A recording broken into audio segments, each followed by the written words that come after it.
In today's video, I'm going to teach you how to permanently delete your Mailchimp account. Whether you're moving on to a new platform or simply no longer need the service, it's important to follow these steps to ensure your account and all associated data are properly deleted.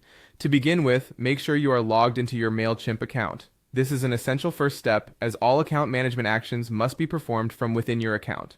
Once you're logged in, direct your attention to the upper right corner of the page where you'll see your profile icon. Clicking on this icon will reveal a drop-down menu. From this menu, select Account. This section contains all the details and settings related to your Mailchimp account, including the ability to pause or delete the account. Next, navigate to the Settings tab within your account page. Here, you will find options related to your account preferences and configurations. Look for the option labeled Pause or Delete Account. Choosing this option will lead you to the next step in the process. At this stage, you'll need to make a critical decision. Since your intention is to permanently delete your account, select the option Permanently Delete Account.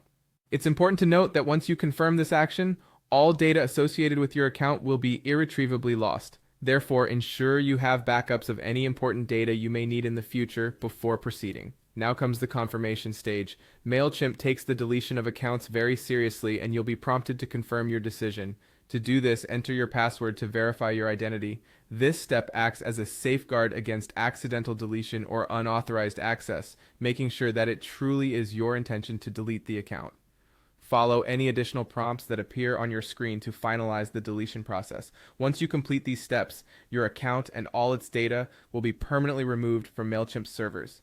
Remember, this is irreversible, so do take a moment to consider if this is the right course of action for you. And if you decide later that you want to return to Mailchimp, you'll have to start from scratch with a new account. I hope this walkthrough has been helpful and has provided you with clear instructions on how to delete your Mailchimp account. If you have any further questions or encounter any issues, don't hesitate to contact Mailchimp support for more assistance. Thank you.